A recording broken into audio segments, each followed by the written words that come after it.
Hey guys അപ്പോൾ ഇന്ന് ഞാനൊരു റിഫ്രഷിങ് ഡ്രിങ്കുമായിട്ടാണ് വന്നിരിക്കുന്നത്. ഇപ്പം നല്ല ചൂട് സമയമൊക്കെ അല്ലേ. അപ്പം നമ്മുടെ ശരീരത്തിനൊക്കെ ഒന്ന് തണുപ്പിക്കാനും കുറച്ചൊന്ന് റിഫ്രഷിങ് ആവാൻ വേണ്ടിയിട്ട് നമുക്കൊന്നൊരു ജ്യൂസ് തയ്യാറാക്കിയാലോ.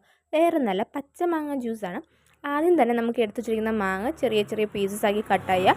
പിന്നെ കുറച്ച് ഫ്ലേവറിന് വേണ്ടിയിട്ട് ഇഞ്ചിയും പിന്നെ ഒരു പച്ചമുളകും കൂടെ എടുക്കാം. ഈ കട്ട് ചെയ്ത് വെച്ചിരിക്കുന്ന ഈ മാങ്ങയും ഇഞ്ചിയും പച്ചമുളകും എല്ലാം കൂടെ ജാറിനകത്ത് ഇടുക. നമ്മുടെ ആവശ്യത്തിനനുസരിച്ച് ഉപ്പും പഞ്ചസാരയും വെള്ളവും കൂടെ ചേർത്തൊന്ന് മിക്സ് ചെയ്തെടുക്കുക.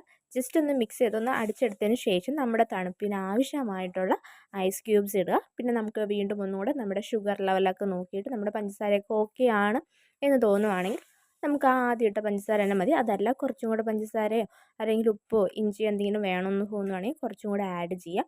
അതിനുശേഷം നമ്മുടെ ആവശ്യാനുസരണം നമുക്ക് എത്രയാണോ വെള്ളം വേണ്ടത് ആ വെള്ളം കൂടെ ഒഴിച്ചിട്ട് നമുക്ക് ഒന്നും കൂടെ അടിച്ചെടുക്കാം. അപ്പോൾ നമുക്ക് ഈ ഒരു സമ്മർ ടൈമിൽ ഈ ഒരു വേനൽ സമയത്ത് നമുക്ക് കുറച്ചും കൂടെ റിഫ്രഷിങ് ആവുന്ന നല്ലൊരു മാംഗോ ജ്യൂസാണ് ഇവിടെ നമ്മൾ തയ്യാറാക്കുന്നത്. എല്ലാവരും അപ്പോൾ വീട്ടിൽ ട്രൈ ചെയ്ത് നോക്കണേ. Okay, by.